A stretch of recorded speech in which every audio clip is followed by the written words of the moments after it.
Students, জ্ঞানজ্যোতি coaching সেন্টারের পক্ষ থেকে তোমাদের সকলকে জানাই আরো একবার স্বাগত। তো আজকে আমি তোমাদের যে বিষয়টি নিয়ে আলোচনা করব সেটা হচ্ছে, দেখো, হোয়াট ইজ কারিকুলাম, অর্থাৎ কি পাঠ্যক্রম কি, এই বিষয়টি নিয়ে কিন্তু তোমাদের ছোট্ট করে একটি আলোচনা করব। ঠিক আছে, তো আলোচনা শুরু করার আগে তোমাদের একটি গুরুত্বপূর্ণ ইনফরমেশন দিয়ে রাখি। দেখো, তোমরা যারা যারা বাঁকুড়া ইউনিভার্সিটির অধীনস্থ বিভিন্ন কলেজগুলিতে পড়াশোনা করছো, তাদের কিন্তু কোর্স ফি রাখা হয়েছে অনলি 1199 রুপিস। এর মাধ্যমে কিন্তু তোমরা লাইভ ক্লাসেস পেয়ে যাচ্ছ এবং হাই কোয়ালিটির নোটস পেয়ে যাচ্ছ এবং কি পাচ্ছ 100% কিন্তু সাজেশনস তোমরা পেয়ে যাচ্ছ। ঠিক আছে, তাহলে কি অনলি 1199 রুপিসের মাধ্যমে। তো তোমরা যারা যারা চাইছো আমাদের সঙ্গে যুক্ত হতে, তারা কিন্তু দেখো 7076398606 এবং কি 6295916282 এই দুটি নাম্বারের মধ্যে যে কোনো একটি নাম্বারের সঙ্গে যোগাযোগ করে আমাদের সঙ্গে যুক্ত হয়ে যেতে পারো। তো চলো দেরি না করে আমি আমার আলোচনার বিষয়ে ফিরে যাচ্ছি। তো আজকে আমার আলোচনার বিষয় হচ্ছে হোয়াট ইজ কারিকুলাম, অর্থাৎ কি পাঠ্যক্রম, অর্থাৎ কি আমরা কিন্তু সিলেবাসও বলতে পারি পাঠ্যক্রমকে। ঠিক আছে, সিলেবাস অর্থাৎ কি পাঠ্যক্রম বলতে একটি নির্দিষ্ট শিক্ষা ব্যবস্থায় শিক্ষার্থীদের জন্য নির্ধারিত পাঠ্য বিষয়, পাঠ্যসূচি ও শিক্ষাক্রমকে বোঝায়। তাহলে কি পাঠ্যক্রম যে বিষয়টি রয়েছে, পাঠ্যক্রম বলতে কি বোঝায়? পাঠ্যক্রম বলতে একটি নির্দিষ্ট শিক্ষা ব্যবস্থায় শিক্ষার্থীদের জন্য নির্ধারিত পাঠ্য বিষয়, পাঠ্যসূচি ও শিক্ষাক্রমকে বোঝায়।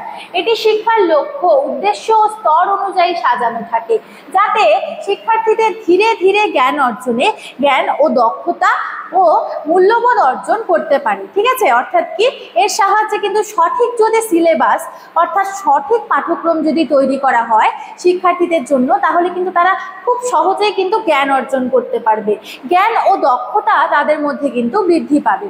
ঠিক আছে, তাহলে কি পাঠ্যক্রম কেবল বাইরের পাঠ, বইয়ের পাঠ নয়। ঠিক আছে, বইয়ের পাঠ নয়, বরং সহশিক্ষা কার্যক্রম, মূল্যায়ন পদ্ধতি, ব্যবহারিক শিক্ষা, নৈতিক শিক্ষা এবং সামাজিক দায়িত্ববোধ গঠনে বিশেষ বিষয়ও অন্তর্ভুক্ত থাকে।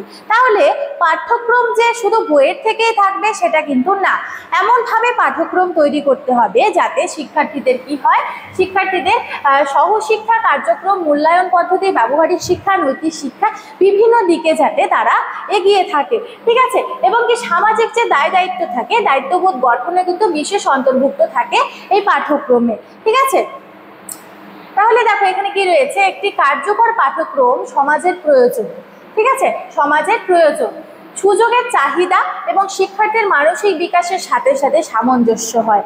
তাহলে একটি সঠিক যে পাঠ্যক্রম রয়েছে, সঠিক পাঠ্যক্রম কিরকম হবে, অর্থাৎ দেখো পাঠ্যক্রম কিন্তু শিক্ষার্থীদের চাহিদা অনুযায়ী তৈরি করতে হয়, না হলে কিন্তু তারা কোনো বিষয়কে সহজভাবে কিন্তু আয়ত্ত করতে পারবে না। ঠিক আছে, যেমন হচ্ছে যারা ইঞ্জিনিয়ারিং করে তখন কিন্তু তাদের কিন্তু ইঞ্জিনিয়ারিং যে বিভিন্ন বিষয়বস্তু, সেই বিষয়বস্তুগুলিকে পাঠ্যক্রমে আনতে হবে তাদের কিন্তু, তাহলে কিন্তু সেই ডিগ্রিটা তারা কি হবে, ভালো মতো আয়ত্ত করতে পারবে।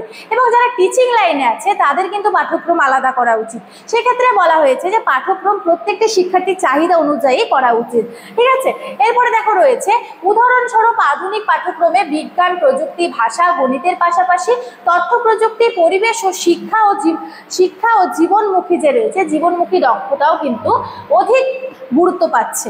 ঠিক আছে, এরপরে দেখো যেটা রয়েছে পাঠ্যক্রম প্রণয়নে শিক্ষাবিদ, শিক্ষক, নীতি নির্ধারক এবং সমাজের প্রতিনিধিদের যৌথ ভূমিকা থাকে।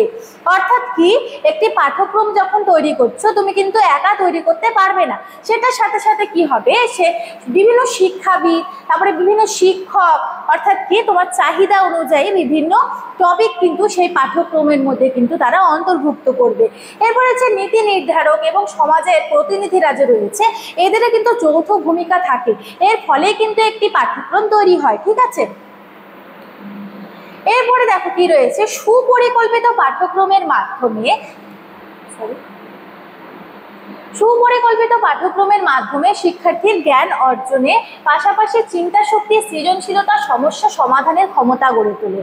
তাহলে একটি শিক্ষার্থী যখন পড়াশোনা করছে তার যদি পাঠ্যক্রমটা ঠিক হয় তাহলে কি হবে, সুপরিকল্পিত পাঠ্যক্রমের মাধ্যমে শিক্ষার্থীদের জ্ঞান অর্জনের পাশাপাশি চিন্তা শক্তি, সৃজনশীলতা এবং সমাজের যে বিভিন্ন সমস্যা রয়েছে এবং তাদের যে জীবনে বিভিন্ন সমস্যা রয়েছে সেই সমস্যা সমাধান করতে কিন্তু অনেকটা কিন্তু তারা কি হয়, তাদের মধ্যে এমন একটি ক্ষমতা গড়ে ওঠে যাতে তারা সমস্যার সমাধান করতে পারে। ঠিক আছে, এই বিষয়টা কিন্তু বিশেষভাবে গুরুত্ব দিতে হবে।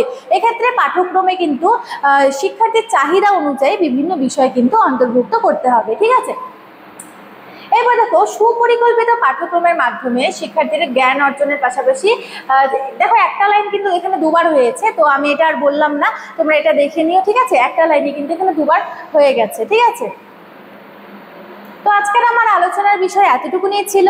ভিডিওটি যদি ভালো লাগে তাহলে like, comment, share and subscribe করে রেখো এবং ভিডিওটি শুরু থেকে শেষ পর্যন্ত দেখার জন্য থ্যাংক ইউ।